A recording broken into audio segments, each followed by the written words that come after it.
मंडळाच्या वतीने या ठिकाणी चर्चासत्र आयोजित केलं. बदलता भारतच्या संदर्भामध्ये थोडक्यात एक माहिती देऊ इच्छितो की आपलं जुलैमध्ये एक वर्कशॉप झाला होता बदलता भारत या महाग्रंथावर. त्याच्यामध्ये दत्ता देसाई जे आहेत ज्येष्ठ विचारवंत यांनी संपादित केलेला तो 2 खंडांचं एक पुस्तक आहे आणि त्याच्यात वेगवेगळे 50 विषय आणि 60 लेखकांनी मिळून त्या याच्यामध्ये अख्ख्या भारताचा आढावा म्हणजे भारताच्या स्वातंत्र्यपूर्वीपासून तर आतापर्यंतचे काय काय बदल होत गेले, कशा प्रकारे ही सगळी वेगवेगळ्या क्षेत्रांमधली प्रगती असेल किंवा बदल असेल जे काय त्याचा आढावा पूर्णपणे मांडला आहे. आणि हा इतिहास अख्ख्या याचा इतिहास मराठीमध्ये हा पहिल्यांदा उपलब्ध झाला. अगदी डॉक्टर गणेश देवींनी सुद्धा त्याचा उल्लेख असा केला होता की हे काम फक्त मराठीतच होऊ शकतं. तर अशा पद्धतीचा तो ग्रंथ आणि त्यामुळे त्या वर्कशॉपमध्ये शेवटी एक ठराव घेण्यात आला होता की हा कार्यक्रम हा वर्कशॉप इथेच न थांबता एक अभ्यास मंडळ याच्यावर सुरू झालं पाहिजे जेणेकरून वेगवेगळ्या विषयांवर इथून पुढेही एक प्रबोधनात्मक ही चर्चा चालू राहिली पाहिजे. आणि त्याचं आपण 3रं सत्र या ठिकाणी घेत आहोत. पहिले 2 सत्र विद्यापीठामध्ये झाले आणि परंतु त्याला बाहेरून इतरांना यायला मर्यादा होती आणि तिथेही जागेची अडचण होती त्यामुळे फार त्याचा काही आपण प्रचार केला नाही. परंतु या सत्रासाठी आपण आवर्जून विशेष हे शहरामध्ये ठेवलं आहे.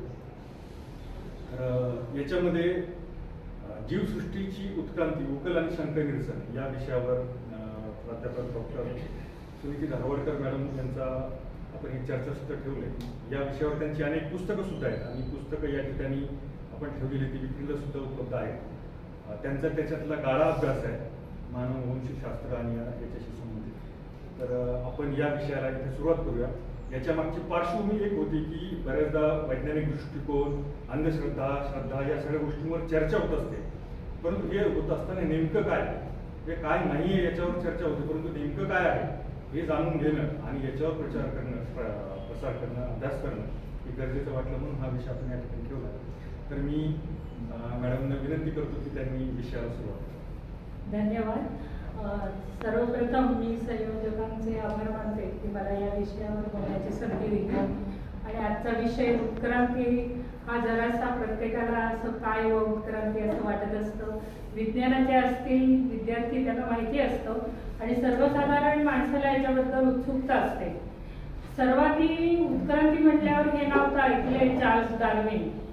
चार्ल्स डार्विन हा शास्त्रज्ञ होता इंग्लंडमधला आणि त्यांनी वेगळ्या प्रकारे सृष्टीचा अभ्यास केला आणि ते करत असताना त्याच्या असं लक्षात आलं की ह्या सगळ्या जीवसृष्टीमध्ये काहीतरी एक साम्य आहे. आणि मग तो बिगल नावाच्या जहाजावरनं त्यांनी प्रवास केला. तर ते साधारण 1831 ते 36 म्हणजे 5 वर्ष. तर गॅलापागोस नावाची बेटं आहे तिथे त्यांनी प्रवास करताना ही बेटं आहेत ना ही थोडी एकमेकाच्या अंतरावर आहेत. तर तिथल्या पक्ष्यांचं त्याला लक्षात आलं की प्रत्येक बेटावर वेगळ्या प्रकारचे पक्षी आहेत ते एकाच जातीचे म्हणजे फिंच पण त्यांच्यात स्वरूप जरा वेगळं आहे. मग त्यांनी असं बघितलं की हे का असं वेगळं असेल. तर एका ठिकाणी जे पक्षी होते ना तिथली झाडांच्या फळांची कवच जाड होती त्यामुळे त्यांच्या चोंची त्याच्यासाठी असलेल्या जरा कडक आणि जरा त्याच्यात जोर असेल अशा होत्या जाड अशा होत्या. दुसरीकडे कीटक भक्षक होते ते तर त्याच्या चोंची लांबट होत्या. तर त्यावरनं त्यांनी त्याची नावं पण मग वेगवेगळी दिली. अशा 11 जाती सापडल्या आणि वनस्पतीचे अनेक प्रकार सापडले. तर त्याच्या मनात असं आलं की हे मूळतः एकच असणार पण काही कारणांमुळे ती बेटा अलग झाली आणि ते वेगळ्या पर्यावरणात गेले आणि तिथल्या परिस्थितीमध्ये अनुकूल असलेले बदल असलेले ते होते असं त्याच्या लक्षात आलं. हा एवढाच नाही त्यांनी अजून 20-25 वर्ष अभ्यास केला आणि मग ओरिजिन ऑफ स्पेसीज म्हणजे जीवजातीची कसं मूळ आहे याच्याबद्दल त्याचा उदय कसा झाला उद्गम कसा झाला यावर पुस्तक लिहिलं. आता हे पण तुम्हाला जरा क्लिष्ट वाटेल की जीवजाती म्हणजे काय प्रजाती म्हणजे काय. जशा वेगवेगळ्या विज्ञानामध्ये वेगवेगळे वर्गीकरण असतं तसं बायोलॉजी म्हणजे जीवशास्त्रामध्ये प्राण्यांचे आणि वनस्पतीचं वर्गीकरण केलं असतं. प्राणी मग ते वनस्पती आहेत जिवंत सजीव आहे त्याचे दोन भाग होतील, वनस्पती आणि जे प्राणी ॲनिमल ज्याला म्हणतो, मग त्याचे पुन्हा भाग होतील, असे भाग होत जातात. आणि शेवटी सर्वात शेवटी येतं जीवजाती, म्हणजे आता मानवजात असा शब्द आपण वापरतो. तर त्याप्रमाणे ह्या वेगवेगळ्या जाती त्यांना लक्षात आल्या, पण त्याच्या असं लक्षात आलं की यांचं मूळ एक असलं पाहिजे. आणि मग आपण ह्या उत्क्रांतीवाद जो म्हणतो आपण चार्ल्स डार्विनचा, याच्याकडे नंतर जाऊया. त्याच्या म्हणजे काय म्हणू सैद्धांतिक भागाकडे आपण आता थोडक्यात उत्क्रांती म्हणजे काय आधी समजून घेऊया, मग पुन्हा तिकडे जाऊया. तर 1983 साली डार्विनचं मृत्यू शताब्दी वर्ष होतं आणि 40 वर्ष व्हायला लागली. त्यावेळी मी एक स्फुट कविता लिहिली डार्विनवर आणि त्याच्यामध्ये मी कशी उत्क्रांती झाली असेल असा आढावा घेतला. तर तो आजही तसाच आहे. त्याच्यामध्ये भर पडली, वेगवेगळ्या टेक्नॉलॉजीज आता डेव्हलप झाल्या. DNA तुम्ही ऐकलं असेल, त्याचं ॲनालिसिस आहे, वेगवेगळे आपले तंत्र रेडिओ ॲक्टिव्ह वगैरे अशी तंत्र डेव्हलप झाली. त्याच्यामुळे अजून त्याच्यात खूप भर पडली, पण तो आराखडा तसाच आहे. आणि तो थोडक्यात मी सांगते, म्हणजे मग तुम्हाला लक्षात येईल उत्क्रांती म्हणजे काय. सोप्या भाषेत आपण उत्क्रांती म्हणजे काय म्हणतो, विकासक्रम म्हणजे हळूहळू होणारा विकास. क्रांती शब्द वापरतो आपण पटकन होणारा बदल, आणि उत्क्रांती म्हणताना हळूहळू होणारा बदल. पण बदल आहे दोन्हीमध्ये. आणि उत्क्रांतीमध्ये जो बदल होतो तो हळूहळू म्हणजे फारच हळू होतो, म्हणजे पिढ्या बदल घडत जातो. आत्ता माझ्यात 5 वर्ष असताना असणारा बदल आणि मग नंतर मी 10 वर्षाचे असताना होते तो बदल आहे, ती वाढ आहे आपली, ती उत्क्रांती नाही आहे. तुमच्या मूलभूत याच्यामध्ये बदल होतो काहीतरी वैशिष्ट्यांमध्ये, आणि त्याला पिढ्या जावे लागतात. म्हणून उत्क्रांती समजून घ्यायची असेल तर आपलं कॅलेंडर नेहमीचं महिना, दिवस, तास ह्याच्या पलीकडे जावं लागेल. आपलं कॅलेंडर असेल अब्जावधी वर्षाचं. आपलं कॅलेंडर खूप मोठं असणार आहे उत्क्रांतीचं, आणि त्याच्यामध्ये लाखो वर्ष म्हणजे हळूहळू असणार आहे, कोटी वर्ष म्हणजे जरा लवकर असणार आहे, आणि अब्ज म्हणजे 10 इतकं तिथून सुरुवात होणार आहे. म्हणजे मग आपलं घड्याळ आपण थोडंसं वेगळं करू उत्क्रांतीचं, की ह्या उत्क्रांतीचा कालपट जर आपल्याला बघायचा आहे तर एकदम तो बघता येणार नाही. तो अब्जावधी वर्षांचा आहे आणि आपल्याला इथपर्यंत पोचायचं आहे आजच्यापर्यंत. तर आपण आपल्या सोयीसाठी असं करू की ही गोष्ट तर तशी पृथ्वीचीच गोष्ट आहे, उत्क्रांतीची गोष्ट आहे. जीवसृष्टी, पृथ्वीवरल्या जीवसृष्टीची गोष्ट, त्याला मी पृथ्वीचीच गोष्ट म्हणते. आणि ही पृथ्वीची गोष्ट आहे 5 अब्ज वर्षाच्या कॅलेंडरची. पृथ्वी जन्मली ते 5 अब्ज वर्ष झाली जवळजवळ. अगदी ॲक्च्युअल बघितलं तर 4.6 4.6, तर आपण त्याला 5 म्हणूया समजण्यासाठी. आणि विश्वाची निर्मिती, बिग बँग थेअरी नाव ऐकलंय कोणी, की एक आधी अणू होता एलम, आणि त्याचा स्फोट झाला आणि सगळे कण विखुरले गेले, आणि त्याच्यातनं अनेक आपण म्हणू मालिका वेगवेगळ्या तयार झाल्या, आकाशगंगा तयार झाल्या, त्याच्यात एक सूर्यमालिका तयार झाली, अनेक झाल्या, त्याच्यातली एक आपली आहे. त्या आपल्या सूर्यमालिकेत एक पृथ्वी आहे, म्हणजे अफाट आहे हे विश्व. त्याच्यात एक छोटीशी सूर्यमालिका आहे, त्या सूर्यमालिकेत एक ग्रह आहे, आणि त्या ग्रहावर आपण आहोत. तर ह्या दुसरीकडे जीवसृष्टी आहे का नाही आपल्याला जितकं माहिती आहे त्याच्यात आपल्याला दिसलं नाही का आपल्या कुठल्याही ग्रहावर आपल्या सूर्यमालिकेत आहे. मंगळावर थोडं पाणी सापडलं तेव्हा तिच्या असण्याची शक्यता वर्तवली, पण अजून काही आपल्याला तसे काही पुरावे सापडले नाही. मग आपण पृथ्वीबद्दलच विचार करतोय. पृथ्वीवरची सजीवसृष्टी कशी झाली म्हणजे पृथ्वीची गोष्ट. त्या गोष्टीला सुरुवात होते 50 वर्षापूर्वी. 50 वर्ष म्हणजे 5 किती अब्ज. अब्ज म्हणजे 9 म्हणजे बिलियन, 9 आणि मग त्यावेळी वातावरण असं होतं की पृथ्वी एक तप्त गोळा होती, ती हळूहळू थंड होत गेली. आता माझा हळूहळू म्हणजे तुम्हाला माहिती आहे लाखो वर्ष, हळूहळू म्हटलं म्हणजे लाखो वर्ष लागली तिला थंड व्हायला. तर ती थंड होत गेली हळूहळू. पण त्यावेळी झालं काय की त्या तापमानामध्ये कार्बन माहिती आहे सगळ्यांना, हायड्रोजन, ऑक्सिजन, नायट्रोजन, CHON असे पदार्थ होते, आणि बाकी काही जीवसृष्टी नव्हती. म्हणजे तुम्ही म्हणा पृथ्वी निर्जीव होती अनेक वर्ष. अनेक वर्ष म्हणजे म्हणजे तिचं वय जर 50 आहे तर ती 25 ते 30 वर्षाची असेपर्यंत काहीच झालेलं नव्हतं. नुसतं तापमान होतं, मोठे मोठे व्होल्कॅनोज, नंतर सूर्यप्रकाशापासून येणारी किरण, प्रारण म्हणू आपण त्याला, रेडिएशन्स म्हणू, असे होते. आणि सगळीकडे तप्त वातावरण होतं. मग हळूहळू पाऊस, बाष्प तयार झाला, मग पाऊस सुरू झाला. तो पण पाऊस लाखो वर्ष चालला. आणि अजूनही आपण म्हणतो भूकंप झाला, लावारस वर आले, म्हणजे अजून पृथ्वीच्या पोटात आहेच ते लावा. त्या तर तुम्ही जरा कल्पना करा की त्यावेळी ती किती तप्त असेल. 5 अब्ज वर्षापूर्वी ती हळूहळू थंड होत गेली. आणि ती थंड होत असताना मग समुद्र तयार झाला. आणि आपण पाण्याला काय म्हणतो, जीवन. तर पहिला जीव हा पाण्यात तयार झाला. तर आता जीव कसा तयार झाला, तर आता तुम्हाला कार्बन, हायड्रोजन, ऑक्सिजन, नायट्रोजन सांगितले. तुमच्या माझ्या शरीरात किंवा कुठल्याही सजीवामध्ये, वनस्पती पण सजीवच आहेत, त्यांच्यामध्ये कार्बन, हायड्रोजन, आता CHON असं लक्षात ठेवा, हे आहेतच आहेत. त्यांचेच आपण बनले आहोत. तुम्ही किती मोठे असा, म्हणजे हत्ती असेल मोठा, नाहीतर मुंगी असेल, नाहीतर सूक्ष्म जीव असतील.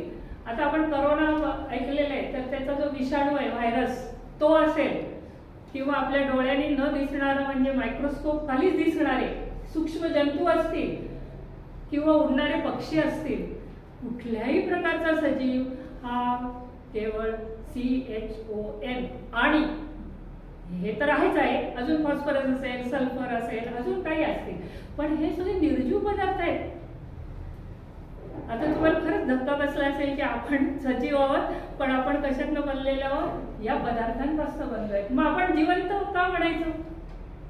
आपण जर निर्जीव, आता हे जे टेबल आहे हे सेल्युलोजचं बनलेलं आहे, म्हणजे हे एक प्रकारचं रसायनच आहे, पण ते जिवंत नाही. आपणही रसायन, मग ते रसायन एका विशिष्ट पद्धतीने एकत्र आले. त्या मी सांगितलं होतं, समुद्र तयार झालेले होते, तिथे उष्णता होती, उष्णतेचे झरे किंवा फवारे होते, त्याच्यामध्ये अशी रासायनिक प्रक्रिया घडत होत्या की ह्या मिथेन नावाचा CH4, म्हणजे कार्बन आणि हायड्रोजन असलेलं मिथेन, माहिती ना तुला. तर अशा प्रकारचे जे होते ते सिंपल, म्हणजे अगदी साधे, ते एकत्र आले. आणि त्याच्यातनं आपल्या शरीरात जे काही प्रथिनं नाव ऐकलं, प्रोटीन्स खातात हल्ली सगळे, 6 पॅक वगैरे करायला लागले. प्रोटीन्स पाहिजे, अन्नामधनं प्रोटीन घ्या सगळे सांगतात. फॅट कमी करा. फॅट म्हणजे काय? Carbon, hydrogen, oxygen. प्रोटीन म्हणजे काय? Carbon, hydrogen, oxygen. मग साखर खाऊ नका, जास्त कार्बोहायड्रेट खाऊ नका, CHON. मग हे सगळे वेगवेगळ्या प्रकारे एकत्र आले, म्हणून ते वेगवेगळे झाले प्रकार. एक प्रथिन झालं तर एक कार्बोहायड्रेट. तर हे तयार झाले तेव्हा सुरुवातीला सूक्ष्म, त्याच्यातले भाग छोटे, मग मोठे मोठे भाग तयार होत गेले. यालाही हजारो आणि लाखो वर्ष लागली. आणि काय ज्याला म्हणतो ट्रायल अँड एरर, ह्या पद्धतीने कधी ते तुटत असतील, कधी जोडले जात असतील, कधी तुटत असतील, असे करत करत ते साखळ्या तयार व्हायला लागले. मग अशा साखळ्या तयार झाल्या. तर तुम्ही म्हणाल हे कळलं कसं तुम्हाला इथे बसून 5 अब्ज वर्षापूर्वीचं? तर त्यावेळेचं वातावरण काही सायंटिस्टने ते तयार केलं. ओपेरिननी हे मांडलं, असं असं होऊ शकतं. आणि डार्विनला सुद्धा कल्पना होती, इतकी नव्हती, कारण डार्विन त्याच्या आधी 100 वर्षाचा पूर्वीचा आहे. तर त्यावेळी तर DNA वगैरे माहिती नव्हतं, पण त्यांनी कल्पना केली होती की जसं सूप असतं गरम एक तयार होतं, तसं एखाद्या ह्याच्यामध्ये आपल्याला पहिला जीव तयार झाला असेल, म्हणजे पाण्यामध्ये, अशी त्यांनी, कारण त्याचा रसायनशास्त्राचाही अभ्यास होता. तर सिद्ध केलेले हे स्टेनली मिलर याचा हा प्रयोग खूप प्रसिद्ध आहे. त्याच्यामध्ये त्यांनी हे सगळे एकत्र केले आणि त्यावेळेचं तापमान निर्माण केलं. आणि मग त्याला हे छोटे छोटे अणू, रेणू, आता त्याला आपण काय म्हणू, जीवरेणू म्हणू, कारण ते आता नुसते नाही राहिले, ते जीवाचा भाग झाले, ते तयार झाले. आणि मग ते तयार होता होता अनेक वर्ष गेल्यानंतर मग पृथ्वी 50 वर्षाची होती तेव्हा, म्हणजे आपण 0 वर्षाची होती म्हणून आज ती 50 आहे असं म्हणायला लागेल ना आपल्याला. तर 20 ते 30 वर्षापूर्वी समजा ही पहिली पेशी तयार झाली, तिला आपण आदिपेशी म्हणू. आता पेशी म्हणजे काय? पेशी ही सर्व आपल्या सगळ्या सजीवाचा एक मूलभूत घटक आहे. रक्त घेतलं तुमचं तर त्याच्यामध्ये पेशी असतात, लाल पेशी, पांढऱ्या पेशी. तुमचं कुठलाही अवयव घेतला तर त्यापैकी पेशी असतात. म्हणजे त्याला बिल्डिंग ब्लॉक्स म्हणतात. म्हणजे जसं एखादी इमारत असते ती विटांनी बनते, ते विटा म्हणजे पेशी. मग ते विटा वेगळ्या नसल्या ती इमारत वेगळी होईल. इमारत लहान होईल, मोठी होईल, डिझाईन वेगळं आहे, 1 मजल्याची होईल, 10 मजल्याची होईल, काही होईल, पण ती त्या पेशींपासून बनली आहे. मग मगाशी उदाहरण सांगितल्यामुळे हत्ती असला काय आणि मुंगी असली काय, पेशी आहेतच त्यांच्यामध्ये. तर हा आपला मूलभूत घटक आहे. त्याच्या वेगवेगळ्या पद्धतीच्या अरेंजमेंट्स होतात आणि आपल्याला वेगवेगळे जीव दिसतात. आणि मग त्यांच्यामध्ये अर्थात अनेक गोष्टी असतात ज्याच्यामुळे ते वैशिष्ट्य होतं. आता वनस्पतींमध्ये क्लोरोफिल असतं हिरव्या, आपल्यामध्ये नाही. हा फरक आहे. आपल्यामध्ये हिमोग्लोबिन आहे, वनस्पतीमध्ये नाही. पण त्यांच्या पेशी आपल्या पेशी मूलभूत सारख्या आहेत, पण त्यांच्या पेशीमध्ये हरितद्रव्य आहे आणि आपल्या रक्तामध्ये हिमोग्लोबिन आहे. हा प्रत्येकाचा फरक आहे वरचा, ॲडिशनल फरक म्हणू जो आपण, दुसरी वैशिष्ट्यीकरण, पण मूलभूत सगळ्या पेशी. तर या पहिली आदिपेशी तयार झाली आणि ह्या आदिपेशीपासून मग नंतर अनेक वर्ष गेली. आज आपण ऑक्सिजन शिवाय जगू शकतो का? प्राणवायूशिवाय. ऑक्सिजन शब्द आता सगळ्यांना माहिती आहे. करोनाच्या काळातही ऑक्सिजनचं किती हे झालं माहिती. ऑक्सिजन शिवाय आपण जगू शकत नाही. मग त्यावेळी तर ऑक्सिजन नव्हतं ना पृथ्वीच्या. ती आदिपेशी दुसऱ्या प्रक्रिया करून आपल्याला ऊर्जा मिळत होत्या. आपल्याला ऑक्सिजन का लागतो? तर आपल्या शरीरामध्ये ज्या काही क्रिया होतात त्यातनं ऊर्जा निर्माण होते.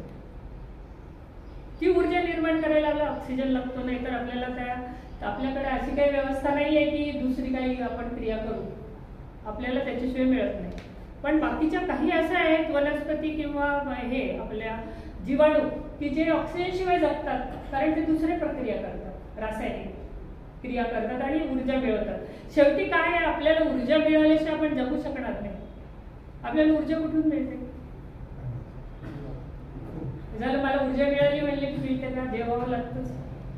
आपल्याला जेवणात ऊर्जा मिळते. जेवणात ऊर्जा कुठे असते? अर्थात मगाशी सांगितलं प्रोटीन, लिपिड म्हणजे फॅट आणि कार्बोहायड्रेट, साखर, या 3-4 प्रकारातच मिळते. आणि त्याच प्रकारचे आपण बनलो. म्हणजे आपण तेच खातो आणि आपले प्रथिनं तयार करतो. हिमोग्लोबिन पण प्रथिन आहे बरं का. म्हणजे खात नाही आपण हिमोग्लोबिन, पण आपण प्रथिन खातो आणि आपण त्याला आपल्या ह्याच्यामध्ये पुन्हा तयार करतो हिमोग्लोबिन. म्हणून आपल्याला ऊर्जा लागते आणि पदार्थही लागतो. ऊर्जा आणि पदार्थ, मॅटर दोन्ही लागतं आपल्याला. आणि ते कोण पुरवत आहे? आपल्याला वनस्पती पुरवत आहे. वनस्पतीला ऊर्जा कुठून मिळते? सूर्यप्रकाश. आणि आपण नाही करू शकत आपलं अन्न तयार, वनस्पती करू शकतात, कारण त्यांच्यामध्ये क्लोरोफिल आहे, हरितद्रव्य आहे, आणि त्याला आपण प्रकाश संश्लेषण म्हणतो किंवा फोटोसिंथेसिस. म्हणजे आता आपल्याला लक्षात आलं की फोटोसिंथेसिस फक्त वनस्पती किंवा हिरवा ज्यांच्यात हरितद्रव्य आहे असे काही बॅक्टेरिया पण आहे ना, जीवाणू, ते करू शकतात. आपण करू शकत नाही. आपण ऑक्सिजन शिवाय जगू शकत नाही. मग अर्थात आपण पुन्हा वनस्पती का टिकवल्या पाहिजे ते पण याच्यामध्ये आहे. ते सगळं अन्न आपल्याला त्याच्यापासून मिळतंय आणि ऊर्जा मिळते. अन्न हे ऊर्जा देण्याचं आहे आपल्याकडे साधन. आणि आपण परत जाऊया त्या आदिपेशीकडे. आदिपेशी मधल्या काही पेशी त्यांच्यामध्ये अन्न तयार करण्याची क्षमता निर्माण झाली.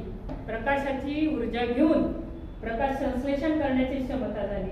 त्याचं नाव आहे सायानोबॅक्टेरिया. म्हणजे निळा हिरवा असतो म्हणून नीलहरित जीवाणू आहे, तो तयार झाला. हा आपला टर्निंग पॉइंट आहे की आपल्याला ऑक्सिजन पृथ्वीवर, कारण काय होतं फोटोसिंथेसिस मध्ये ऑक्सिजन तयार होतो. ऑक्सिजन नव्हताच वातावरणात, तर हा जीवाणू तयार झाला म्हणून ऑक्सिजन झालं. मग आता ऑक्सिजन झाल्यामुळे काय झालं, अजून फुलली जीवसृष्टी. ऑक्सिजनवर असणारे प्राणी जीवाणू तयार झाले. प्राणी म्हणले की मोठे नाही, जीवाणूच. आता आपण जीवाणूपर्यंतच आहोत. आणि मग त्यानंतर हळूहळू सगळं बदल घडत गेले आणि एका पेशीपासून अनेक पेशी एकत्रित गुच्छ तयार झाला, त्याला आपण बहुपेशीय म्हणू. मग असे करत करत आता मी जरा लवकर कॅलेंडर फिरवते. ते मुख्य झालं आपलं जीवदान झाला. आता आपण पानं बरोबर उलटू अँड इयर्स असे कॅलेंडरचे, आणि आपण एका मासे तयार झाले. मग मासे तयार झाल्यानंतर आपल्याला हे अजून पाण्यातच आहेत ना, जमिनीवर कोणीच नाही आहे जीवन. का नसेल तर त्याचं कारण होतं की सूर्यापासून जी किरणं येतात त्यात अल्ट्राव्हायलेट रेज असतात, ते घातक असतात. मग जमिनीवर नाही जाऊ शकत आपण, म्हणजे जीव कुठलाही. त्यावेळी ऑक्सिजनच नव्हता ना, आणि ऑक्सिजन नव्हता म्हणून ओझोन नव्हता. ओझोन नव्हता म्हणून मग ओझोन म्हणजे एक प्रकारची, तुम्ही असं मला एक चाळणी आहे की ज्याच्यातनं किरणं येणार आहेत ती अडवणारी. सूर्यापासून जी किरणं येतात त्याचं संरक्षण कवच आहे ओझोन. ऑक्सिजन नव्हता, ओझोन नव्हता, आपल्याला सगळं अल्ट्राव्हायलेट सहन करणं शक्य नव्हतं. पाण्यामध्ये ते शक्य होतं, कारण पाण्यामध्ये फिल्टर होत होतं. म्हणून आधी जीवसृष्टी पाण्यात होती. मग जेव्हा ओझोन तयार झाला तेव्हा आता तिला वर यायला हरकत नव्हती जमिनीवर. मग हळूहळू प्राणी जमिनीवर यायला लागले. पण ह्याचं ते खूप काळ गेला. यायचे पुन्हा आत जायचे, पुन्हा यायचे पुन्हा आत जायचे. मग दोन्हीकडे राहणारे भूजलचर म्हणतो, बेडूक वगैरे असे दोन्हीकडे राहू शकतात असे तयार झाले. मग मगर, सुसर वगैरे यायचे पुन्हा जायचे. असं करत करत असं आपण कसं एकेरी बोलतोय आता, एक प्राणी तयार झाला मग दुसरा, असं नाही. तिथे लाखो होते ना, लाखो प्राणी तयार होते. त्यातले काही मरत असतील, काही जिवंत राहत असतील, काही तगत असतील, काही पुढे जात असतील, काही पुन्हा मागे येत असतील. असं करत करत आपण सोप्या भाषेत सांगतोय, पण तिथे घडामोडी खूप घडत होते. आणि असं करत मग जमिनीवर सरपटणारे प्राणी तयार झाले. डायनॉसॉर सगळ्यांनी ऐकले. 6 कोटी वर्षापर्यंत येत होता आपण त्या अब्जाच्या पासून एकदम आता. तरी त्यावेळी डायनॉसॉर तयार झाले. हे मोठे प्राणी आहेत असं सगळे आपण बघितलंय. डायनॉसॉरचं काय जुरॅसिक पार्क वगैरे सिनेमा आहे, तर मोठे प्राणी आहेत असं आपल्याला वाटतं, पण छोटे पण डायनॉसॉर होते. आणि ते त्याच्यातले काही पुढे पक्षी झाले, म्हणून ते छोटे डायनॉसॉर सांगते. ते काही त्यांच्यामधले पक्षी पण झाले, ज्यांना पंख होते. आणि पक्षी आणि सरपटणारे प्राणी. मग मोठा प्रलय झाला 6 कोटी वर्षापूर्वी. पृथ्वीवर अनेक प्रलय झाले, मोठे 5 झाले. त्याच्यातला हा तिसराच होता. प्रलयामध्ये सगळी पृथ्वीवरची जीवसृष्टी जवळजवळ 90% नष्ट झाली. डायनासॉरही नष्ट झाले. मग उल्कापात झाला, आणि मोठा उल्कापात झाला. त्याच्यामुळे आपल्या इथे जवळ कुठलं लोणार, त्याच्यावर एक तुकडा पडला म्हणून त्याला झालं असं म्हणतो आपण उल्कापाताचं. तर ह्या सगळ्यामध्ये छोटे जीव तगले, भले मोठे गेले. आणि आपण म्हणतो ना लव्हाळी टिकतात, मोठी झाडं महापुरात वाहून जातात, तर ती लव्हाळी म्हणजे आपण आहोत. ती टिकली छोटे छोटे, आणि ते सस्तन प्राणी होते छोटे, उंदरासारखे. आता तुम्ही म्हणाला माकड, आपल्या आधी आपण माकड होता तर उंदराकडे कुठे न्यायला गेलं. पण आपण जर मूळ बघितलं तर आपण एक छोटं जीवाणूच होतो असंच म्हणून ना, त्याच्यातच होतं ना आपलं सगळं. मग ते वाढत वाढत तिथपर्यंत आलो आपण. मग ते उंदरासारखा जो प्राणी होता ना, तो सस्तन प्राणी, तो लहान बिळांमध्ये वगैरे लपून बसला. कारण उल्कापाताच्या वेळी खूप मोठं असं झगझमाट झाला आणि खूप वादळं झाली, त्याच्यामुळे ते टिकून राहिलं. डायनॉसॉर नष्ट झाले, मोठे प्राणी नष्ट झाले, आणि हे टिकले. आणि तेच आपले पूर्व आदी वंशज म्हणू, किंवा आपले पूर्वज आधी उंदरासारखा प्राणी. आणि आता हे 6 कोटी वर्षापूर्वीचं आहे साधारण.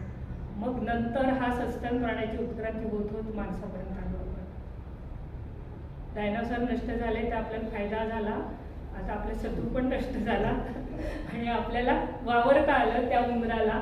आणि मग उंदरासारखा प्राणी म्हणून आता सगळं सारखंच म्हणायचं. आता सगळं होता तो उंदीर, पण कळावं म्हणून. आणि मग तो नंतर विकसित होत होत जरा काही त्याच्यातले मोठे प्राणी जे होता, सस्तन प्राणी, त्याच्यापासनं एक वानर गण म्हणजे प्रायमेट नावाची एक जाती, प्रजाती जी आपण जैविक भाषेत बोलतो ना, ती तयार झाली. आणि मग त्याचे 2 भाग झाले. आता प्रत्येक वेळी उत्क्रांतीला एक असं करा, असं सरळ सोट न बघता एक झाड आहे असं समजा. बीज होतं, त्याचं असं मोठं झाड होत गेलं, फांद्या फुटत गेल्या, त्याला फुटले, याला फुटलं, असं वेगवेगळ्या मार्गाने चाललंय ते. असंच काही सरळ नाही चाललेलं. तर त्या फांद्या फुटत गेल्या, आणि एक फांदी होती माकडाची, आणि एक फांदी होती कपीची, आता दोन्हीमध्ये फरक काय? तर माकडाला शेपूट आहे साधं सरळ, आणि कपीला शेपूट नाही. कपी म्हणजे एप, मंकी माकड. आता हे दोन वेगवेगळ्या दिशेने निघून गेले, त्यांची उत्क्रांती होती त्यांच्या वाटेने. आता हा जो आहे ज्याला एक नावाचा, त्याच्यापासून हळूहळू मग तुम्ही बघितलं असेल ना, गोरीला माहिती आहे, गोरीला बाजूला झाला, तो बाय बाय करत निघून गेला. मग नंतर दुसरा प्राणी आला, तो बाय बाय करत निघून गेला. आपण चाललोय, आपली वाटचाल चालली आहे. होमो, आपलं म्हणजे होमो, आपलं सायंटिफिक नेम म्हणजे वैज्ञानिक नाव आहे होमो सॅपियन्स. मग तो होमो होता, असं सॅपियन व्हायचं होतं त्याला. तर तो जो प्राणी होता त्याला शेपूट नव्हतं, आणि तो अजूनही पूर्ण ताठ नव्हता. थोडंसं तुम्ही गोरीला आठवा, चिंपॅन्झी आठवा, ते थोडंसं असं पुढे हे करतात, थोड्या वेळ उभे राहतात आणि परत खाली वागतात. ते सरळ ताठ नव्हते, तसेच प्राणी होते ते. मग त्याच्यावर आपला शेवटचा नातेवाईक चुलत म्हणजे चिंपॅन्झी. आता खूप जणांना इथेच एक प्रश्न असतो, आपण माकडापासून झालोय का? आणि डार्विन असं म्हणलंय का? तर डार्विन असं कधीही म्हणला नाही आपण माकडापासून झालो. आपण माकडापासून झालेलो नाही. आपण आणि माकड एका झाडाच्या फांदीवर होतो, किंवा ते आपले चुलत भावंड होते कुठले, किंवा आपल्या खापरपंजाच्या ह्याला दोन नाती झाल्या, एक इकडे गेली एक तिकडे गेली असं म्हणून. मग ते काय आपले हे नाही होत, आपण त्यांच्यापासून झालं असं नाही. तर आपल्या दोघांचा पूर्वज जो होता तो कॉमन होता, सामायिक होता, आणि त्यातनं फांद्या फुटल्या. तर आपण हे नक्की सांगा की आपण माकडापासून झालेलो नाही. आणि त्याला शेपूट होती, तो बाजूला झाला, आणि आपण बिना शक्तीचे जे होते प्राणी त्याच्यापासून झालो. आणि मग चिंपॅन्झी गेला बाजूला, मग होमो आला. हे साधारण 20 लक्ष वर्षापूर्वी आलो आपण, अब्जामधनं 20 लक्ष वर्षापर्यंत आलो. तो पहिला होमो हॅबिलस नावाचा प्राणी तयार झाला. हा माणसासारखा बराच होता. त्यानंतर होमो इरेक्टस म्हणजे एकदम ताठ राहणारा इरेक्टस हा तयार झाला. आणि हे सगळे घटना होत होती आफ्रिकेत. आणि काही वेळा ते आफ्रिकेतनं युरोपमध्ये पण येत होते, पुन्हा आफ्रिकेत मागे जात होते, पुन्हा युरोपमध्ये येत होते, इकडे तिकडे हिंडत होते. अशा टोळ्या वेगवेगळ्या होत होत्या. आणि त्याच्यामधले काही आफ्रिकेतच राहिले इरेक्टस, आणि त्यांच्यामधनं होमो सॅपियन म्हणजे आजचा माणूस जो आहे आधुनिक, तो तयार झाला. ही गोष्ट आहे 1 ते 2 लाख वर्षापूर्वी. आपण ज्या जातीचे आहोत असं सांगतो आपण होमो सॅपियन, ती 1-2 लाख वर्षाची. म्हणजे कुठे ती 5 अब्ज वर्षाची गोष्ट चालू होते, ती आता आपल्या कुठले त्या कालपटावर आपण येऊन फक्त काही तास झालेले, 4-5 तास झाले जसं समजू आपण. 50 वर्षाच्या त्या कॅलेंडरमध्ये आता आपल्याला फक्त काही तास झालेले आहेत. आणि तो माणूस आता इकडे तिकडे बराच हिंडायला लागला. मग कोणी युरोपमध्ये गेला, भारतामध्येही काही आले, मग त्यांची नावं वेगवेगळी दिली गेली. पण आपण सगळे होमो सॅपियन आहोत. तर आपण आता इथे थोड्या वेळ थांबूया आणि पुन्हा उत्क्रांतीच्या डार्विनच्याकडे जाऊया. तर हा आलेख तुम्हाला समजला का, की पृथ्वीच्या उत्पत्तीत आधी रासायनिक उत्क्रांती झाली, मग जीव रासायनिक उत्क्रांती झाली, आणि त्यानंतर हळूहळू बदल घडत आपण माणसापर्यंत आलो. आणि आपल्याबरोबर इतर अनेकही प्राणी उत्क्रांत होत गेलेले आहेत. आपण फक्त उत्क्रांत झालो आणि आपण मोठ्या शिखरावर वगैरे नाही. आपल्या आजूबाजूलाही अनेक जीवाणू उत्क्रांत होत आहेत, अनेक प्राणी. आजचं माकड हे त्यावेळेच्या माकडासारखं नाही, त्यांच्यामध्ये उत्क्रांती झालेली आहे.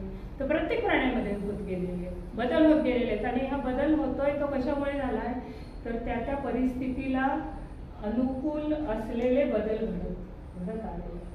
उगीच बदल झालेले नाही आहेत. ते बदल घडताना परिस्थिती बदलली म्हणून तिच्याशी जुळवून घेण्यासाठी आपण बदलत गेलो. असे करत करत माणूस इथपर्यंत आलेला आहे. तर डार्विनने असं मांडलं की हा उत्क्रांती ही अनेक घटक आहेत उत्क्रांतीचे, एकमेकात मिसळले. तर मुख्य घटक असतो स्ट्रगल फॉर एक्झिस्टन्स, म्हणजे जगण्यासाठी संघर्ष प्रत्येकाला करावाच लागतो. आपल्याला माहिती आहे पद्धती वेगळ्या असतील, पण जगण्यासाठी संघर्ष. नुसतं मी बसून राहिलो तर जगणं होणार नाही, आपल्याला संघर्ष करावाच लागतो. कारण तो संघर्ष आतासारखा नव्हता, नोकरी मिळवायची आहे किंवा काय. त्यावेळेचा संघर्ष अन्न पाणी मिळवणे हाच होता ना, त्याच्यासाठी संघर्ष होता. ते मिळालं तर मग तुम्ही जगा, नाहीतर नाही. तर अशा बदल होत गेले. आणि मग हा एक महत्त्वाचा घटक आहे उत्क्रांतीमधला. दुसरा घटक आहे नैसर्गिक निवड.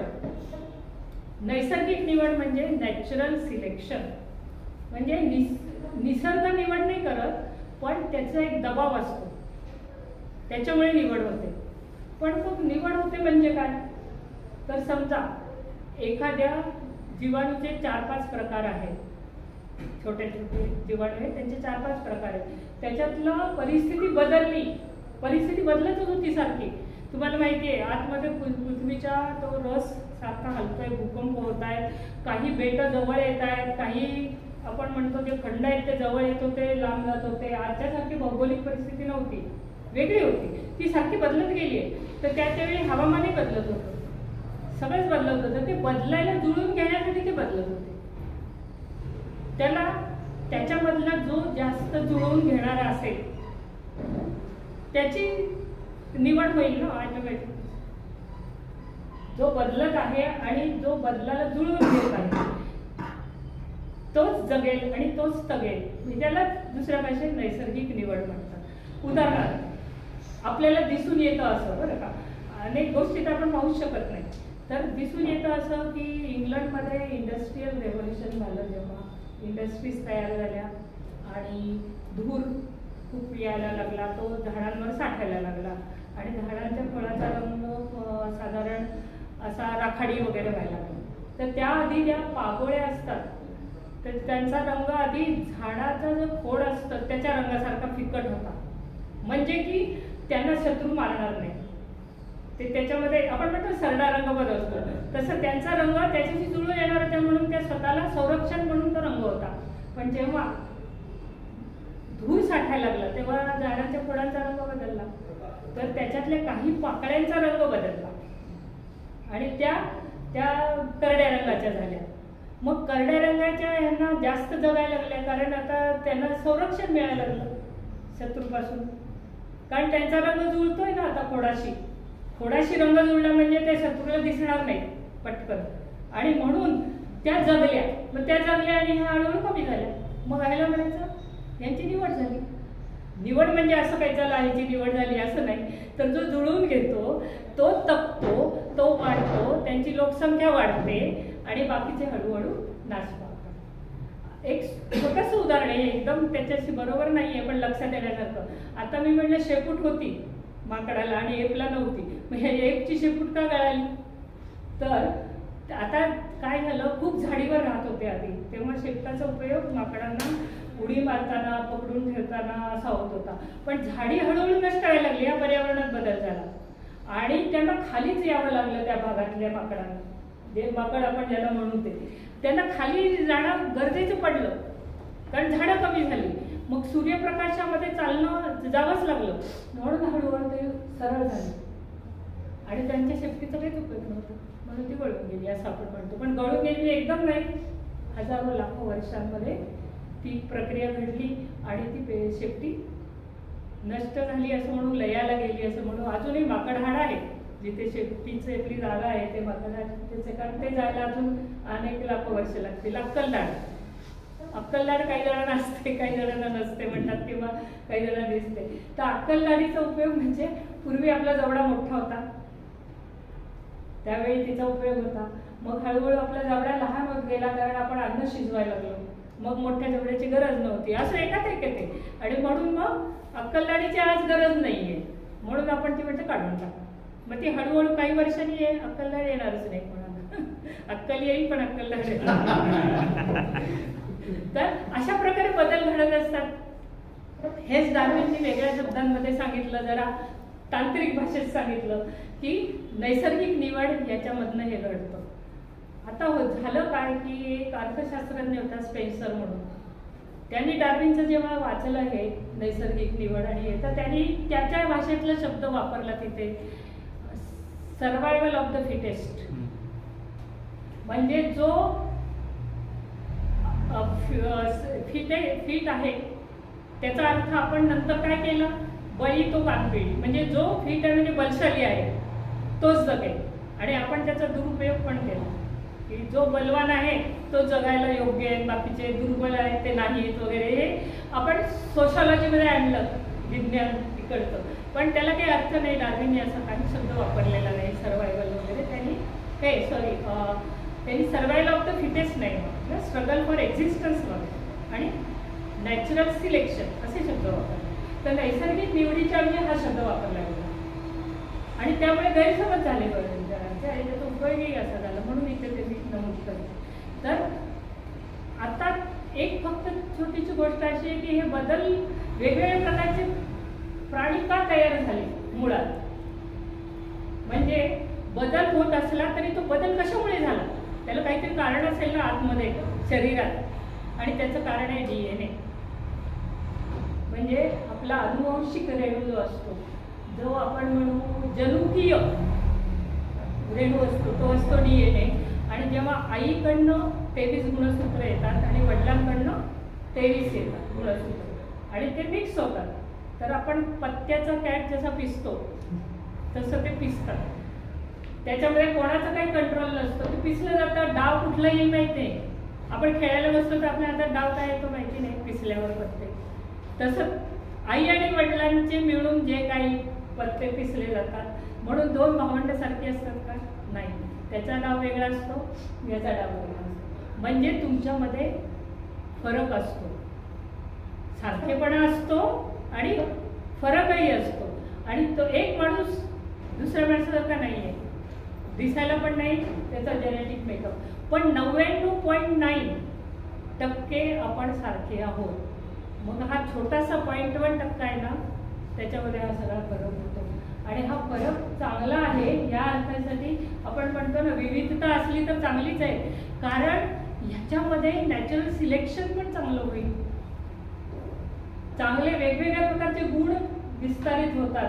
त्यामुळे निसर्गाने सारखेपणाबरोबर एक घटक विभिन्नता हा पण ठेवला आहे, विविधता पण ठेवला आहे, आणि तो आपल्या DNA मुळे होतो. त्यामुळे उत्क्रांतीमध्ये आज आपल्याला माहिती आहे, डार्विनच्या वेळी एवढे शोध लागलेले नव्हते, तर आज सांगताना आपण म्हणतो अनुवंशिक गुणधर्म असेच नैसर्गिकरित्या बदलतात आई वडिलांचा त्यावेळी एकत्र येतात त्यावेळी मुलांमध्ये, आणि मग त्याच्यातले जे चांगले गुण असतात त्या परिस्थितीला योग्य ते वाढतात, कारण परिस्थितीमुळे ते भराभरा वाढतात आणि बाकीचे राहतात. तर अशा प्रकारे होतं. पण आता आपण नंतर एका टप्प्यावर येऊ की माणसासाठी हे लागू आहे का. तर मला असं वाटतं मी एक 5 मिनिटं आपण थोडा वेळ थांबू आणि मग माणसाचं उत्तर करू.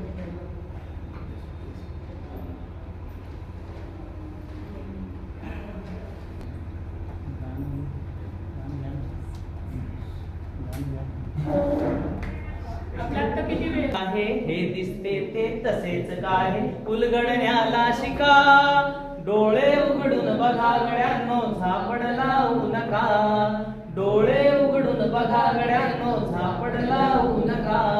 ला ला ला ला ला ला ला ला ला ला ला ला ला. त्या अवतीभोवती अणुरेणू आहेत, या अणुरेणूचे आपण बदले आहोत, सूक्ष्मजीव आहेत, दिसत नाहीत तरी लाखो, आणि आपल्या भोवती भली मोठी सृष्टी आहे, आपणच एक नाही इथे. आणि हळूहळू एका सामायिक पूर्वजापासनं वेगवेगळ्या खांद्यालीगत एका फांदीवर आपण आता आहोत. मग ह्याच्यामध्ये वेगळेपणा काय आहे आपला बाकीच्या सगळ्या प्राण्यांपेक्षा, तर आता आपण ह्याच्याबद्दल विचार करू शकणारे प्राणी आहोत. दुसरा कुठलाच प्राणी उत्क्रांतीबद्दल विचार करू शकणार नाही. हाच आपले वैशिष्ट्य आहे की आपला मेंदू उत्क्रांत झाला आणि आपण जीवसृष्टीत एक अनोखे स्थान आज आहे. एक तर मेंदू विकसित झाला म्हणजे हळूहळू, जसा होमो हॅबिलस सांगितलं, मग होमो इरेक्टस झाला, मग त्यानंतर होमो सॅपियन, अनेक 10-15 जाती प्रजाती वेगवेगळ्या ठिकाणी विखुरलेल्या, या सगळ्या मध्ये मध्ये येत त्याच्यानंतर होमो सॅपियन झालं. हा आफ्रिकेतून 2 लाख वर्षापूर्वी बाहेर पडला आणि जगभर फिरला. तसाच होमो इरेक्टस पण बाहेर पडला होता त्याच्या आधीचा, आणि तो पण हिंडला होता. पण त्याच्यातले काही होमो इरेक्टस आफ्रिकेतच राहिले आणि त्याच्यातनं होमोसॅपियन झाला. आणि हा बाहेर निघाला आणि त्या होमो इरेक्टसला पण भेटला. म्हणजे सगळे एकमेकांना भेटत होते वेगवेगळ्या ठिकाणी. त्यांचे युद्धही होत असतील, त्यांच्यामध्ये तह होत असतील, काय वेगवेगळ्या प्रकारच्या घटना घडत असतील. आता हे सगळं आपल्याला कळलं कसं? आता आपण तर गोष्ट सांगतोय ही पृथ्वीची गोष्ट आहे, तर ह्याला सगळ्याला आपल्याला अनेक आपल्या हातात साधन आहे. आपण इतक्या मागे जाऊ शकत नाही, पण जीवाश्म म्हणजे फॉसिल्स हे खडकांच्या थरामध्ये काही हाडांचे सांगाडे वगैरे पुरले जातात. मग अनेक घटना घडतात, भूकंप होतात, थर खालीवर होतात. तर या खडकांचे थर मोजण्याचं पण एक शास्त्र आहे, ते त्याच्याने पण मोजलं जातं. नंतर हे जे जीव अडकले आहेत मृतस्थितीत, त्यांना आपण किती वर्षापूर्वीपासून तिथे आहेत ते कळण्यासाठी कार्बन डेटिंग आहे. कार्बन डेटिंग आता जुनं झालं, आता अनेक वेगळे आर्गॉन वगैरे वेगळे टेक्नॉलॉजीज निघाल्या. तर या सगळ्याच्या साह्याने आपण हे किती लाख वर्षापूर्वी, किती कोटी वर्षापूर्वी हे जीवाश्म इथे होतं आणि मग त्याचा अभ्यास करून आपण हे कोणत्या प्रकारचा प्राणी होता हे पण बघू शकतो. मग आपल्याला अनेक सांगाडे सापडलेले आहेत की जे अर्धवट, मी जे म्हणले ना, समुद्रात येत होते बाहेर आणि मग जात होते, त्याच्या मधल्या स्थितीमधले सुद्धा सांगाडे सापडले. तर असे सांगाडे सगळे सापडलेले, त्यांची कालगणना करता येते कार्बन डेटिंग आणि असाही. आणि मग आपण एक सुसूत्र त्याचा आलेख मांडू शकतो. म्हणून याच्यासाठी एकच प्रकारचं विज्ञान उपयोगी नाही, याला मानववंशशास्त्र लागतं, पुरातनशास्त्र लागतं, नंतर आता DNA ॲनालिसिस करतो, जीवशास्त्र लागतात. हे सगळे शास्त्रज्ञ एकत्र बसतात आणि ह्या सगळ्या लिंक्स ज्या आहेत ना, या सगळ्या जुळवून आपल्यासमोर हा आलेख येतो. म्हणजे मी ह्या नुसती काय गोष्ट सांगायची म्हणून सांगितलेली, या सगळ्याला पुरावे आहेत.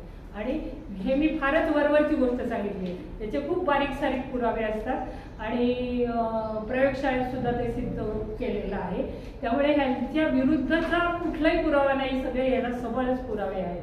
तर या पुराव्यांच्या आधारे आपण हा सगळा उत्क्रांतीचा आलेख मांडलो आणि मांडू शकलो. ह्या सगळ्याचं वर्णन मी मानवाचे अंती एकगोत्र या पुस्तकामध्ये ह्या सगळे वेगवेगळे टेक्निक्स काय वापरले, आपल्याला कसं कळलं, मग वेगवेगळे कल्प कसे केलेले आहेत, ह्याच्यामध्ये विभागणी कशी केली आहे, कालगणना कशी केली आहे, आणि मग सगळी उत्क्रांती कशी झाली, रासायनिक, जीवरासायनिक आणि माणसाची. आणि आज आता काय आपण त्याच्याकडे कसं बघायचं, कारण हे झालं सगळं जीवशास्त्र. पण मग आपण काय फक्त शरीर आहोत का, आपण काय फक्त DNA आहोत का, आपण काय फक्त मेंदू आहोत का, तर नाही, आपण सगळे मिळून आहोत आणि आपण एक समाज आहोत, हे लक्षात घ्यायला पाहिजे. तर समाज म्हणजे एकमेकाशी संवाद आणि एकमेकाशी बोलणं, संभाषण करणं. तर तुम्हाला आश्चर्य वाटेल, माणसाचं अनोखं स्थान जे आहे ते एक मी सांगितलं मेंदू झाला उत्क्रांत. होमो हॅबिलस नंतर वाढत वाढतच गेला मेंदूचा आकार, पण नुसता आकार वाढून काय नसतं, त्याच्यामधले ज्या जुळण्या असतात ना, आपल्या मेंदूमध्ये वेगवेगळ्या चेतापेशी, न्यूरॉन्स असतात, त्याच्या जुळण्या, नुसता आकार नाही तर त्याच्या जुळण्या पण चांगल्या चांगल्या होत गेल्या, विकसित होत गेल्या. हे करत असताना संभाषणाचा पण फार महत्त्वाचा रोल होता. माणूस उत्क्रांत होताना की तो एकमेकाशी त्यांनी भाषा विकसित केली. कुठलाच प्राणी इथपर्यंत एवढी मोठी भाषा विकसित केलेली नाही, हाही पण आपलं वेगळं वैशिष्ट्य आहे. आणि याच्याबरोबर आपण असं एक बघतो की अग्नीचा शोध लागला, हा एक आपला एक टर्निंग पॉईंट दुसरा आहे. माणसाच्या इतिहासात पहिला टर्निंग पॉईंट आहे तो सायनोबॅक्टेरिया होता, जीवसृष्टीतला टर्निंग पॉईंट होता. माणसाचा इतिहास आपण होमोपासून म्हणलो चालू झाला, तर त्याच्यामध्ये अग्नीच्या शोधामुळे 2-3 गोष्टी झाल्या. एक तर शत्रूपासून आपला बचाव होऊ लागला, कारण आपल्याकडे वाघासारखे हिंस्त्र नख नाहीत, त्याची डरकाळी मारू शकत नाही, घाबरू शकत नाही. आपण घोड्यासारखे काही पळू शकत नाही किंवा चप्पल नाहीत दुसऱ्या कुठल्याही प्राण्या हरणासारखे. म्हणजे आपल्याकडे काय आहे, नुसतं एक कल्पना करा की तुम्ही जंगलामध्ये आहात आणि बाकीचे सगळे प्राण्यांना आपण हिंस्त्र म्हणतो कारण आपण घाबरतो, कारण त्यांच्याकडे वेगवेगळा आयुध येतात सावजची शिकार करण्यात. तुमच्याकडे काय आहे? तरी माणूस का टिकला? तर माणसाची बुद्धी, आणि बुद्धीच्या बरोबर अग्नीचा शोध लागल्यामुळे, अन्न शिजवल्यामुळे त्याच्यामधनं मिळालेली ऊर्जा 20% मेंदूकडे जाते आणि जास्त जास्त लवकर मिळते. तर मेंदूच्या विकासाला त्याचा हातभार लागला. आणि असं करत असताना आपण ताठ उभे राहायला लागलो, त्याच्यामध्येही अनेक टप्पे गेले आणि आपण ताठ उभे राहायला लागलो, त्यामुळे सूर्यप्रकाश सुद्धा आपल्याला तेवढा सहन करावा लागला नाही जेवढा आपण 4 पायावर जातो. ह्या अनेक गोष्टी एकमेकात एक होत्या आणि असं करत असताना आपले हात रिकामे झाले. म्हणजे नुसते उभे राहिलो म्हणजे झालं. आता तुम्ही नुसती कल्पना करा, आजूबाजूला सगळे प्राणी आहेत. कोणता प्राणी आहे का 2 पायावर? मला सांग बरं. इतके प्राणी बघ, मांजर, कुत्रा, हे सगळे बघ. झू मध्ये जातोस. माणसाचं वैशिष्ट्य आहे, आपल्याला लक्षात येत नाही आपलं वैशिष्ट्य. 2 पायावर चालणं हे आपलं वैशिष्ट्य आहे. द्विपाद, डायपॅडॅलिटी म्हणतो, ज्याला द्विपाद अवस्था म्हणतात. तर ह्याच्यामुळे महत्वाचं म्हणजे आपले हात रिकामे झाले ना, पाय काम करू शकतो का? आता हाताने कला आली हातामध्ये, आपल्यामध्ये शस्त्र करण्याची कला आली आणि शत्रूला पुन्हा एकत्र येऊन टोळ्या करूनच मारू शकतो, एकटा माणूस मारू शकत नाही.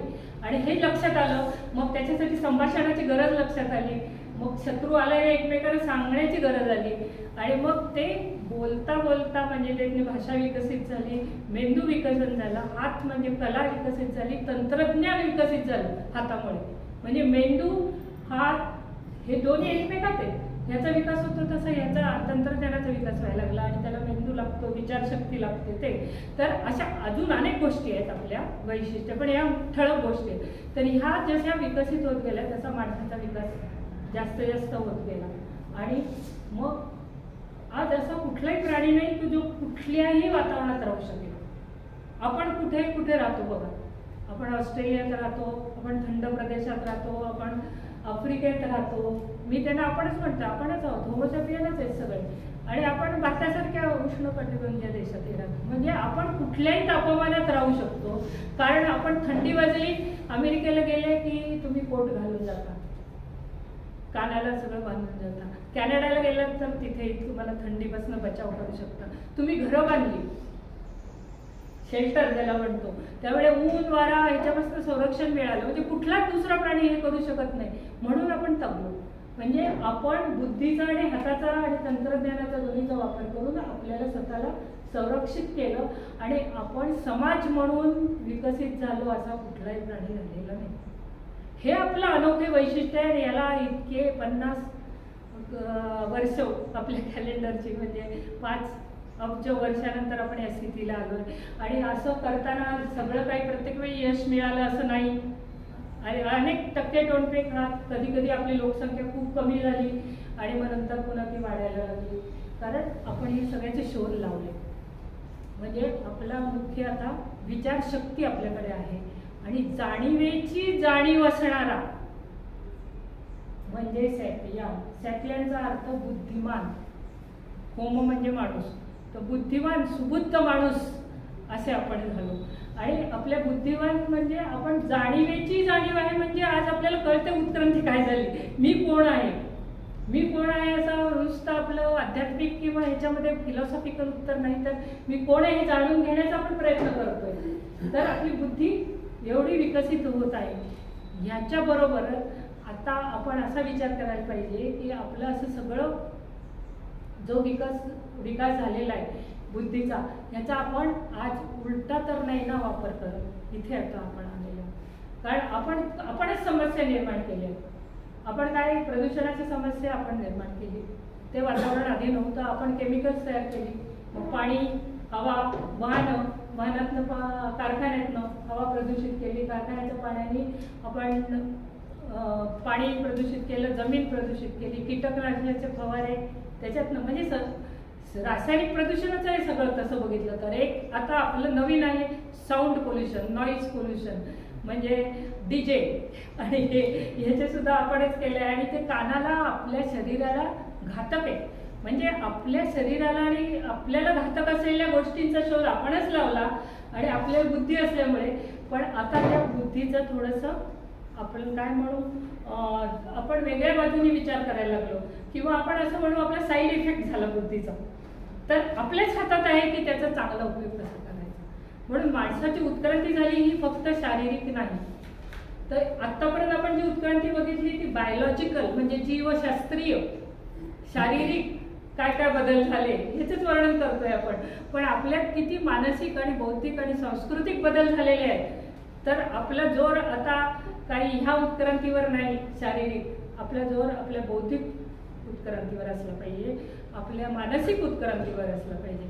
आणि त्यासाठी आपण अनेक गोष्टी आता लक्षात घेतल्या पाहिजेत की आपण पूर्वी एकत्र राहिलो म्हणूनच तगलो, तर आज नैसर्गिक निवड काय. तर आज एक शास्त्रज्ञ एक पुस्तक आहे, त्याच्यामध्ये ते मी मी थोडंसं याच्यातलं उतारा वाचून दाखवते, आजच्या दृष्टीने महत्त्वाचं आहे. आज समाजशास्त्र, मानववंशशास्त्र अशा क्षेत्रातील नवनवीन संशोधनानुसार उत्क्रांतीमध्ये सहउत्क्रांती आणि सहजीवन याचे महत्त्व अधोरेखित होते. म्हणजे आपण काय म्हटलं, स्ट्रगल फॉर एक्झिस्टन्स, म्हणजे तिथे स्पर्धा आहे असं नाही, तर एकमेकाबरोबर सुद्धा आपली उत्क्रांती झालेली आहे. उदाहरणार्थ आपण पाळीव प्राणी नंतर आपणच केले ना विकसित. लांडगा होता, त्याचा आपण कुत्रा केला, अनेक वर्ष लांडग्याला पाळलं आपण आणि त्याला सगळं पाळत पाळत माणसावलं, त्याला माणसाला आणलं आणि त्याच्यातनं आपल्याला तो, आणि त्याची पण उत्क्रांती झाली आपल्याबरोबर. म्हणजे तो लांडग्याचा कुत्रा झाला आणि आपल्याला सुद्धा हळूहळू शेतीमध्ये त्यांनी मदत केली म्हणून आपल्या शेतीत उत्क्रांती झाली. तर हे सहजीवनाचं उदाहरण आहे. असे अनेक उदाहरण आहेत, वनस्पतींमध्ये पण उदाहरण आहेत. तर आपण नेहमी ह्याच्यावरच केंद्रित व्हायला नाही पाहिजे आपलं लक्ष, की संघर्ष होता उत्क्रांती म्हणजे सहजीवन पण होतं आणि या सहजीवनाबरोबरही उत्क्रांती घडली आणि आज आपल्याला त्याची खूप नितांत आवश्यकता आहे समजून घेण्याची. आणि आता आपण फिटनेसची व्याख्या कुठे आहे, तर सुसंवाद क्षमता. आता आपलं फिटनेस काय आहे, बलवान आणि दुसऱ्याला त्रास देणे असा नाहीये, तर आपण संवाद साधला पाहिजे. आणि आपल्यासाठी नैसर्गिक तत्व म्हणजे सन्मित्र असलेला तगेल किंवा मैत्रभाव असल्याशिवाय निभाव लागणार नाही असं मांडावं लागेल. रटगर ब्रेगमन या इतिहासकारानुसार माणसाला चांगुलपणाची मूलभूत ओढ आहे. त्याच्या उत्क्रांतीत त्याच्यातला संवाद आणि सहकार्य क्षमता यांचे महत्त्वाचे योगदान आहे. आणि माणसाची उत्क्रांती होमो सेपियन आल्यानंतर जैविकपेक्षा बौद्धिक, सामाजिक, सांस्कृतिक पद्धतीने झाले आहे. यात सहकार्याचे जाळे महत्त्वाचे आहे, ज्याच्या केंद्रस्थानी माणसाची संवाद क्षमता आहे. आणि संघर्ष नाही तर एकमेकांना सहाय्य करू, अवघे धरू, सुगंध असा सहयोगाचा धागा पकडून आपल्याला पुढची वाटचाल करायची आहे. म्हणून आपण उत्क्रांतीचे आज त्याचा संदर्भ काय आहे, तर आपण समजून घ्यायला पाहिजे की आपल्याला लाखो वर्ष संघर्ष करत आणि अनेक आपण अवस्था पार करीत इथपर्यंत आलो आहोत. तर हे आपण तगवायला पाहिजे, आपलं पर्यावरण तगवायला पाहिजे, आपण त्याचाच भाग आहोत. आणि निरनिराळ्या जाती भेद किंवा धर्मभेद ह्याच्यामध्ये आपण सगळी माणसं आहोत. कारण आता मी सांगितल्याप्रमाणे 99.9 इतके टक्के सगळी माणसं सारखी आहेत. आफ्रिकेतला माणूस आणि आपण हे माणसंच आहोत. मग तो काळा का आहे, तर तिथे जो सूर्यप्रकाश येतो त्याच्यावरनं जे अल्ट्राव्हायलेट रेज येतात ते आपल्यापेक्षा जास्त प्रमाणात आहे तिथे आफ्रिकेत. त्याच्यामुळे त्यांच्यामध्ये मेलॅनिन नावाचा पिगमेंट तयार व्हायला लागतो, कारण तो त्यांना संरक्षण देतो आणि म्हणून ते काळे आहेत. एवढा त्याचा फरक आहे. म्हणजे तुम्ही म्हणाल वेगवेगळ्या जाती आहेत का माणसाच्या, तर ह्या जाती आहेत त्या भौगोलिक परिस्थितीनुसार प्रकार आहेत हे माणसाचे. अमेरिकेतला माणूस गोरा आहे कारण तिथे सूर्यप्रकाश फारसा येत नाही, त्याला गरज नाही मेलॅनिनची. आपण दोन्हीच्या मध्ये आहोत म्हणून आपण दोन्हीच्या मध्ये येत आपला रंग. तर रंगभेद हा काही आपला भेदाचा प्रकार नाहीये, ही नैसर्गिक आपली शक्ती आहे. तर काळा असणं म्हणजे त्याच्यामध्ये मेलॅनिन जास्त आहे कारण त्याला अल्ट्राव्हायलेटचा त्रास होऊ नये. आणि म्हणून आपण हे लक्षात घ्यायला पाहिजे की सगळी माणसं सारखी आहेत आणि हे सुद्धा 99.9 आपल्याला सिद्ध केलंय.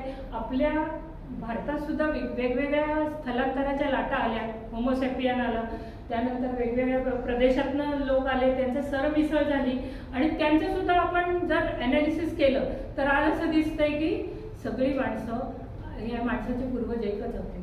आणि आपण आपल्यामध्ये सुद्धा आज जो DNA तो अनेक एकत्र येऊन सरमिसळ झालेला DNA असं अनेकदा सिद्ध झाले. सगळ्या माणसांमध्ये तो जुना होमोसेपियनच्या नंतरचे DNA आपल्याकडे आहे. त्या काळचे पूर्वजच आपल्या मध्ये आहेत आणि त्यामुळे आपण सगळी मानवजात एक आहोत. आणि म्हणून विंदा करंदीकर म्हणतात, रक्ता रक्तातील कोसळवत भिंती, मानवाचे अंती एक गोत्र. म्हणून मी माझ्या पुस्तकाचं नाव पण मानवाचे अंती एक गोत्र असं दिलेलं आहे. तर असा आपण हा सगळा आढावा घेतला आणि ह्या सगळ्याला पुरावे आहेत प्रत्येक गोष्टीला, ते मी सांगितले. आणि ह्याच्यामध्ये DNA सुद्धा आता पुरावे आहेत की उत्क्रांती कशा पद्धतीने झाली, किती वर्षांनी झाली. DNA मध्ये आपलं सगळं जे मी कालमापनाचं घड्याळ आहे ना ते साठवलेलं आहे. त्या DNA मधनं आपल्याला कळतं. इतकंच नाही तर एक उदाहरण सांगते की भोजवृक्ष असं तो झाड असतं, त्याची साल असते, त्याच्यामध्ये जे डिंक असतो रेसिन, ते पूर्वीचा माणूस रानात राहणारा चघळत असेल च्युइंगम सारखा, त्याचे अंश सापडले. त्याच्या अंशामध्ये ज्यांनी तो चघळला त्याचे काही अंश सापडले DNAचे. त्याच्यावरनं चित्र सुद्धा काढू शकतो आज आपण की तो माणूस कसा होता 6 लाख वर्षापूर्वी किंवा. तर एका स्त्रीचं चित्र मिळालंय, ते मला मिळालं तर मी तुम्हाला दाखवते. तर एवढं सांगायचंय की DNA मुळे तुम्हाला आज अनेक गोष्टी उपलब्ध आहेत की तुम्हाला लक्षात येतं. या पुस्तकात आहे ते चित्र,